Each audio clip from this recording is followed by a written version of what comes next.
Hey guys, welcome to my youtube channel. तो यार मैं हूं शाश्वत तिवारी, और जो लोग पहली बार इस यूट्यूब चैनल पे आ रहे हैं उन्हें मैं बता दूं कि हम प्रॉब्लम सॉल्विंग की एक सीरीज़ चला रहे हैं। लिंक आपको डिस्क्रिप्शन में मिल जाएगी। अगर आप कोई भी प्रोडक्ट बेस्ड कंपनी क्रैक करना चाहते हो तो आप उससे रिलेटेड क्वेश्चन देख सकते हो वहाँ पर, ठीक है।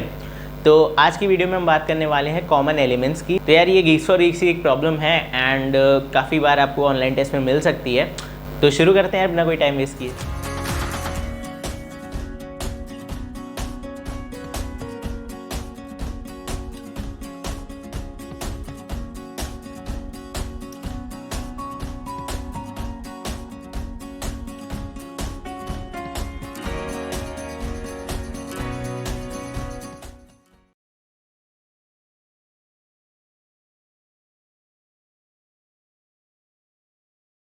ओके यार, तो प्रॉब्लम स्टेटमेंट देख लिया हमने।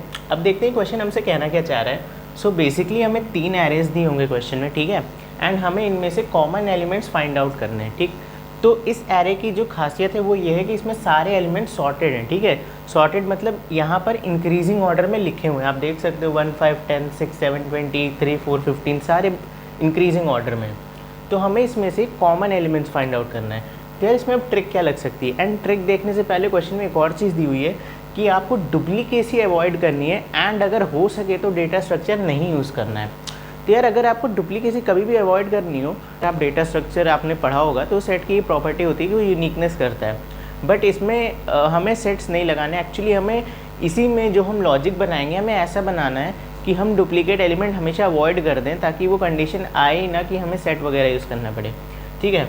तो यार इस पर वही अपनी फेवरेट टेक्निक यूज़ करते हैं, पॉइंटर वाली, ठीक है। ले लिया यहाँ पर i, ठीक।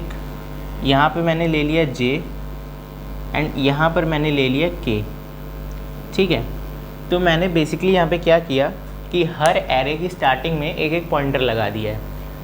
अब एक बात समझने लायक है, अगर मेरे को 2 एरे दिए होते, ठीक है, हम इस थर्ड वाले को इग्नोर करते हैं। अगर मेरे को 2 एरे दिए होते तो मैं डबल पॉइंटर टेक्निक से फाइंड आउट करता। देखते हैं अभी हम कैसे फाइंड आउट करता। बट जब मुझे 3 एरे दिए हुए तो क्या ये नेसेसरी है कि मैं सेम टाइम पे तीनों में चेक करूं, ठीक है। देखो कॉम्प्लेक्सिटी का खेल यहीं पर है कि मुझे इस एरे में चेक करने की कब ज़रूरत पड़ेगी, जब मुझे ऑलरेडी इन दोनों में कुछ कॉमन मिल जाएगा। देखो अगर 1 है, ठीक है, मैं ढूंढ रहा हूँ, मुझे पता है 1 इसमें नहीं है, तो क्या मैं इसमें चेक करना चाहूँगा? बिल्कुल नहीं। अब मुझे पता है 20 यहाँ भी है, 20 यहाँ भी, तो मैं फिर इसमें ढूंढूंगा ना कि अगर 20 है तब मेरा एक कॉमन एलिमेंट होगा। मतलब कहने का मतलब क्या है कि हमें पहले इन 2 एरे में से कॉमन एलिमेंट फाइंड आउट करना है, और जब वहाँ कॉमन एलिमेंट मिले तब हमें इसमें सर्च करना है। एंड क्योंकि ये एरे सॉर्टेड है तो हमें एक और फ़ायदा है कि अगर एक बार हमने देख लिया, जैसे कि मान लेते हैं मैंने देखा 20 20, ठीक है, एंड यहाँ पर मैं हूँ 3 पे, मैंने देखा 3 छोटा है, 4 छोटा है, 15 छोटा है, 20 है यहाँ पे, ठीक। तो अगली बार जब मैं 80 ढूंढने निकलूँगा, जो कि 80 है यहाँ पे, तो मैं यहाँ से स्टार्ट नहीं करूँगा, मैं इस 20 से ही स्टार्ट करूँगा, क्योंकि मुझे पता है कि इससे छोटे वाले एलिमेंट्स 80 नहीं हो सकते, ठीक है, क्योंकि ये भी सॉर्टेड है, ये भी सॉर्टेड है। तो आप ये समझो कि आपको हर बार स्टार्टिंग से ट्रैवर्स करने की ज़रूरत नहीं है। अगर आपने देखा कि भाई 20 जो है वो 20 ये 20 बराबर था, ठीक है, आपको एक बार को पता चल गया कि इसमें अब अगला एलिमेंट है आपके पास वो इस 20 से बड़ा है, ठीक है। तो यहाँ जो आप ढूंढोगे वो इस 20 के इस साइड में ही तो होगा ना, इस साइड तो हो ही नहीं सकता क्योंकि सॉर्टेड है, इस साइड छोटे एलिमेंट्स हैं, तो मुझे उधर नहीं जाना। सो हमें पता चल गया कि सॉर्टेड होने से इसका क्या फ़ायदा है कि हमें रिपीटेटिव सर्च नहीं करना पड़ेगा। हम एक एलिमेंट को अगर एक बार देख चुके तो हमें उससे दोबारा देखने की ज़रूरत नहीं है, ठीक। तो अब इसे स्टार्ट करते हैं। तो देखते हैं इसमें हम लॉजिक क्या लगा सकते हैं। तो यार सबसे पहली बात वही i j k, ठीक है। अब छोटा एलिमेंट ढूंढो, 1 और 6 में छोटा क्या है, मैं इसको कह रहा हूँ इसे अभी क्या करो, इग्नोर करो, इस थर्ड एरे को भी इग्नोर करते हैं, ठीक है। हम देखते हैं 1 और 6 में छोटा कौन सा है, ये छोटा है, ठीक। तो i को आगे बढ़ा दो, अब i आ गया यहाँ पे। 5 और 6 में कौन सा छोटा है, फिर से i को आगे बढ़ा दो, ठीक है, क्योंकि i छोटा था। अब 10 और 6 में कौन सा छोटा है, 10 और 6 में छोटा है तुम्हारा j, तो j को आगे बढ़ा दो, ठीक। 7 10 में कौन सा छोटा है, फिर से ये छोटा है, तो इसे क्या करो, आगे बढ़ा दो। अब 10 20 में कौन सा छोटा है, i, तो इसे आगे बढ़ा दो, ठीक है। अब देखो तुम्हारा i और j एग्जैक्टली सेम एलिमेंट पे है, ठीक है, यानी 20 = 20 है। अब तुम k पे आओ, ठीक। अब इन दोनों में से तुम कोई भी एक एलिमेंट ले सकते हो, तुम्हारी मर्ज़ी है। मैं कहता हूँ मैं बी ऑफ जे ले लेता हूँ या ए ऑफ आई ले लेता हूँ, एक ही बात है। तो अब मैं इसमें चेक करता हूँ, देखो 3 एंड 20 में कौन सा छोटा है, 3 छोटा है। 4 पे आओ, ठीक है, 4 20 में 4 छोटा है, 5 15 पे आओ, एक और आगे बढ़ाया 20 मिल गया, ठीक है। अब मुझे यहाँ 20 मिला, 20 20 बराबर हो गया, ठीक। तो मेरा पहला कॉमन एलिमेंट आ गया 20, ठीक है। ट्रिक क्या है, बीच में आपको याद होगा क्वेश्चन में लिखा था डेटा स्ट्रक्चर यूज़ करे बिना अवॉइड करो डुप्लीकेसी। मान लेते मेरा अगला एलिमेंट 20 होता, ठीक है, मान लेते मेरा अगला एलिमेंट 20 होता, तो मैं क्या करता हूँ, मैं पहले ही चेक कर लेता हूँ कि अगर ए ऑफ आई, ठीक है, इक्वल है ए ऑफ आई -1 के, तो इसको इग्नोर करो, ठीक है। जैसे मान लेते हैं अगर यहाँ पे ऑलरेडी 20 होता तो 20 20 20 ये मुझे एक स्टेप पहले मिल जाता। अब मैं इस 20 पे आया तो मैं चेक करता कि अगर ये एलिमेंट इससे पीछे वाले के बराबर है तो भाई इसे स्किप करो, ठीक है, तभी तो हम डुप्लीकेसी अवॉइड कर सकते हैं। तो हम इसको एक आगे ले आएंगे, ठीक। ये हो गई बात।